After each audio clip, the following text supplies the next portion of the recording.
Você já parou para pensar que, no fundo dos rios da nossa Amazônia, existe algo que faria uma sucuri gigante parecer apenas uma minhoca inofensiva de jardim? Eu sei, parece papo de pescador, dessas histórias que a gente escuta em volta de uma fogueira quando o sol já se pôs e a floresta começa a sussurrar, mas a verdade é que o mundo natural esconde segredos que a ciência mal consegue explicar. Se você é como eu e não consegue tirar os olhos da tela quando vê um predador real, um bicho que não precisa de efeitos especiais porque a própria evolução já fez o serviço sujo, então você está no lugar certo. Hoje, o canal Curioso vai mergulhar nas águas turvas onde habita o pesadelo dos ribeirinhos, uma lenda que muitos juram ser carne e osso. Antes da gente seguir para esse mergulho profundo, já deixa aquele like aqui embaixo para dar uma força e se inscreve no canal, porque o que eu vou te mostrar agora vai mudar completamente a forma como você enxerga um simples passeio de barco por águas amazônicas. Muita gente conhece a sucuri, a famosa Eunetes murinus, aquela cobra que domina o imaginário popular com seus metros de comprimento e a força descomunal. Todo mundo já viu o vídeo de sucuri cruzando o rio, ou aquela imagem clássica dela enrolada em um jacaré. Mas e se eu te dissesse que, nas profundezas inexploradas onde a luz do sol nem consegue tocar o leito, existem relatos de algo muito maior, algo que os locais chamam de a serpente dos abismos? Não estou falando de mitos folclóricos como o Boiúna, embora as lendas muitas vezes nasçam de encontros reais com animais que a gente nem imagina que existam. Estamos falando de biologia, de instinto de sobrevivência e de predadores que evoluíram para ser a máquina de matar perfeita. Na Amazônia, o tamanho não é apenas uma vantagem, é uma necessidade para quem quer sobreviver em um ambiente onde tudo quer te comer. Para entender por que essa criatura é tão assustadora, a gente precisa olhar para como a sucuri funciona. Ela é uma constritora, ela não usa veneno. Ela usa a massa muscular, a pressão do abraço mortal, para parar o coração da vítima em segundos. É uma estratégia eficiente, mas custosa. Agora, imagina um animal que compartilha a mesma base genética, mas que atingiu um patamar de crescimento que desafia o que os livros de biologia classificam como o limite máximo para uma serpente. Quando cientistas analisam fósseis de criaturas como a titanoboa, aquela serpente pré-histórica que chegava a 13 metros e pesava mais de 1 tonelada, eles percebem que as condições para que um animal desse porte viva e prospere ainda existem, de certa forma, em pontos isolados da floresta amazônica. A umidade, a oferta de alimento e a temperatura constante são o cenário perfeito. Mano, olha isso! Pensa na logística necessária para uma cobra de 10 metros se esconder em um igarapé. Não é fácil. Ela precisa de profundidade, de silêncio e de um ecossistema que sustente o seu apetite. Relatos de ribeirinhos que vivem na região do Rio Negro são consistentes há décadas. Eles descrevem algo que não apenas cruza o rio, mas que parece mover o leito, criando ondas que balançam canoas como se fossem folhas de papel. Não é comportamento de uma sucuri comum. A sucuri é uma mestre da descrição, mas essa serpente dos abismos, parece ter uma consciência territorial que vai além do que a gente espera de um réptil. Eles contam que, em noites de lua cheia, quando a superfície da água reflete o céu, é possível ver o rastro de algo que não termina de passar. Como se o corpo fosse interminável, uma coluna vertebral que não tem fim. A ciência oficial, claro, é cética. E eles têm motivos. A ausência de uma carcaça, de um registro em vídeo de alta definição, faz com que a academia trate tudo como erro de percepção ou exagero de quem vive isolado. Mas vamos ser sinceros, a Amazônia é um lugar vasto, impenetrável em muitos pontos. A gente mal conhece uma fração da biodiversidade que existe ali. Todos os anos, novas espécies são descobertas, sapos, peixes, plantas que ninguém nunca viu. Por que seria diferente com um predador que sabe exatamente como evitar o contato humano? O ambiente amazônico é um mestre em esconder o que não quer ser visto. E se essa serpente se mantém nas zonas mais profundas, onde o sonar dos barcos raramente chega ou falha devido à densidade de sedimentos, ela pode estar ali há séculos, observando a gente passar sem nunca ser notada. Vamos comparar, então, a sucuri que a gente conhece com esse predador que a gente suspeita. A sucuri, mesmo a maior fêmea, é um animal que a gente consegue mapear. A gente sabe onde ela se reproduz, como ela se alimenta e que ela tem um limite biológico de crescimento. Mas a serpente que aterroriza os ribeirinhos é descrita como tendo um diâmetro de corpo que lembra o tronco de uma árvore secular. Se você fizer as contas, um diâmetro desse tamanho implica um comprimento que facilmente ultrapassaria os 12 ou 15 metros. Isso não é apenas uma cobra grande. Isso é um predador de topo de cadeia que não tem inimigos naturais. Nem a onça, nem o jacaré-aço, nem mesmo o homem com suas tecnologias rudimentares desafiariam algo desse calibre. O medo que essa criatura impõe não é irracional. Ele vem da experiência direta.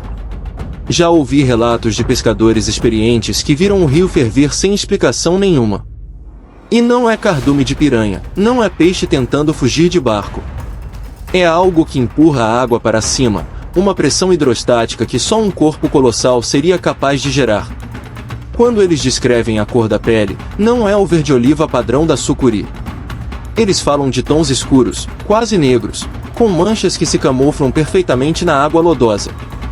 É como se a própria evolução tivesse pintado essa serpente para ser invisível no escuro das águas profundas. Imagine nadar em um rio desses e sentir uma vibração no peito, um som de baixa frequência que a gente mal escuta, mas que o corpo sente como um aviso ancestral de perigo. E tem o fator bizarro. Muitas dessas criaturas reais que a gente estuda no canal Curioso possuem adaptações que parecem ficção científica. Polvos que resolvem labirintos, sapos que congelam e voltam à vida. Por que uma serpente gigante não teria desenvolvido uma inteligência ou um sentido de percepção térmica muito mais aguçado que seus parentes menores? Algumas teorias sugerem que o isolamento dessas criaturas em bacias hidrográficas específicas permite que elas desenvolvam características únicas, quase como uma subespécie que se adaptou a um ambiente que ninguém mais consegue habitar. Elas vivem no limite da sobrevivência, consumindo o mínimo de energia possível, só se movendo quando necessário, o que explica por que é tão difícil encontrá-las. Elas são a definição de paciência predatória. Agora, se você acha que isso é apenas uma história para boi dormir, pense no tamanho do pirarucu, um peixe que chega a 3 metros e pesa mais de 200 quilos. Se a água da Amazônia é capaz de sustentar peixes desse tamanho, por que não sustentaria um réptil que precisa de muito menos alimento por quilo de peso corporal do que um peixe? A matemática da sobrevivência na floresta é simples: se tem energia, o bicho cresce. E na Amazônia, o que não falta é energia, é biomassa, é vida em abundância. A cadeia alimentar ali é tão rica que um predador colossal não teria dificuldade em se manter escondido. A questão não é se existe recurso, é se a gente tem a tecnologia e a coragem de olhar onde eles realmente estão. Muitos pesquisadores que passaram anos na mata dizem que o maior erro do ser humano é subestimar o que ele não entende. A gente vive numa bolha de concreto, acostumado com o que a gente vê na TV, e esquece que o planeta é selvagem, indomável. Quando um morador de uma comunidade ribeirinha te olha nos olhos e diz que viu o rio se partir ao meio, não por uma pedra ou um tronco, mas por um corpo escamoso que parecia ter a largura de um carro, ele não está tentando te vender um livro ou ganhar seguidores na internet. Ele está te dando um aviso. Ele está te dizendo que, por mais que a gente se sinta dono do mundo, ainda somos apenas visitantes em um reino que pertence a criaturas que a gente sequer deu um nome oficial. Você consegue imaginar o frio na espinha de estar numa canoa de madeira, no meio de um rio calmo, e sentir a vibração da água mudando? Aquele silêncio que cai sobre a floresta, quando até os pássaros param de cantar porque sabem que um predador está por perto. É esse cenário que define a experiência com a serpente dos abismos. Não é uma perseguição, não é um ataque frenético. É a presença. É o peso do olhar de algo que nos enxerga apenas como mais um animal na cadeia alimentar, talvez até um animal muito menor e mais frágil do que o que estamos acostumados a enfrentar. A sucuri é impressionante, eu sei, a gente sempre fica chocado com o tamanho dela, mas a sucuri é um animal previsível. Essa outra coisa? Essa é o desconhecido. E o desconhecido é o que realmente nos mantém acordados à noite. O mais fascinante é que, mesmo com toda a nossa tecnologia de satélite e sensores infravermelhos, a Amazônia continua nos pregando peças. A gente mapeia o desmatamento, a gente estuda o clima, mas a gente ainda não mapeou, de verdade, o que acontece debaixo daquela superfície espelhada. É como se a floresta tivesse uma camada extra de proteção. A água barrenta, cheia de sedimentos, atua como uma cortina de fumaça. E é lá, no escuro, onde a luz morre, que as criaturas mais bizarras e fascinantes se escondem. Talvez, daqui a alguns anos, a gente tenha uma filmagem, uma evidência irrefutável que vai mudar tudo o que sabemos sobre a fauna brasileira. Ou talvez, esse segredo seja mantido pela própria natureza, como uma forma de nos lembrar que não somos nós que mandamos em tudo. Pensa bem, se a gente descobrisse amanhã que existe um animal de 16 metros vivendo nos rios, o que isso mudaria? Mudaria a forma como a gente protege a Amazônia? Mudaria nossa arrogância de achar que já desvendamos todos os mistérios da Terra? Provavelmente, traria muito mais respeito pela floresta. A gente precisa de mitos, a gente precisa de monstros, a gente precisa de algo que nos faça sentir pequenos diante da grandiosidade da evolução. E a serpente da Amazônia cumpre esse papel com maestria.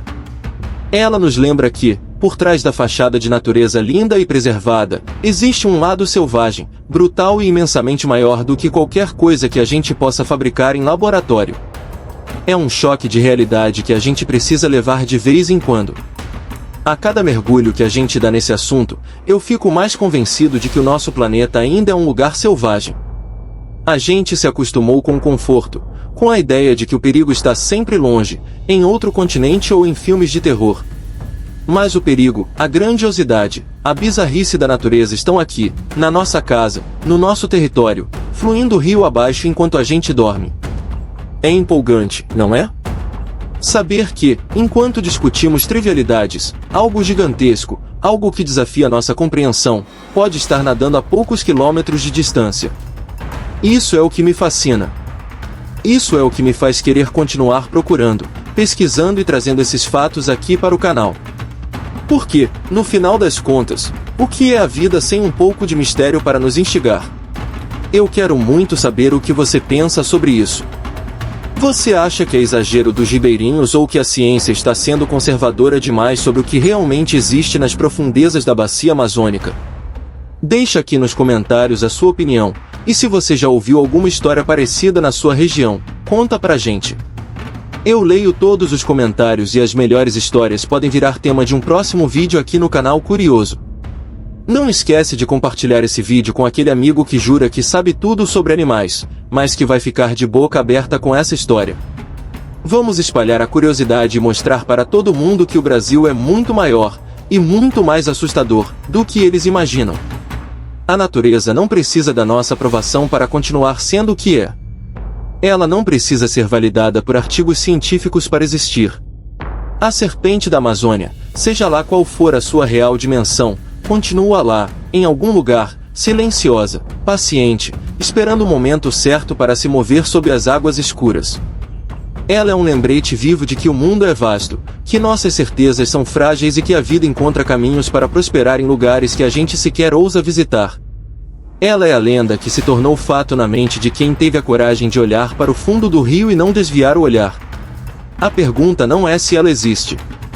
A pergunta é: você teria coragem de encarar o que habita as águas profundas se tivesse a chance de ficar cara a cara com o desconhecido? Eu fico por aqui hoje, mas com a sensação de que só arranhamos a superfície. A Amazônia é um poço sem fundo de segredos, e eu mal posso esperar para trazer o próximo caso, a próxima criatura, o próximo fato chocante que vai fazer você questionar tudo o que aprendeu na escola. Fica de olho, ativa as notificações para não perder nada, porque o que vem pela frente é ainda mais perturbador. O canal Curioso é isso aqui, realidade nua e crua, sem filtro, expondo os predadores que fazem a terra tremer e as águas se agitarem. Obrigado por acompanhar essa jornada comigo até aqui. A gente se vê no próximo vídeo, onde vamos investigar algo ainda mais bizarro, algo que você não vai acreditar que vive no nosso planeta. Até lá, mantenha sua curiosidade acesa, porque a natureza sempre tem uma carta na manga para nos surpreender. E lembre-se, da próxima vez que estiver perto de um rio escuro e profundo, dê uma olhada 2 vezes na superfície. Pode ser apenas uma marola, ou pode ser algo muito, muito maior que está te observando de volta. Até a próxima, galera! Fiquem ligados, porque a curiosidade é o que nos mantém humanos, mas a natureza é o que nos mantém humildes. Nos vemos no próximo mistério. Aquele abraço e cuidem-se lá fora, a selva nunca dorme quando a gente não está olhando.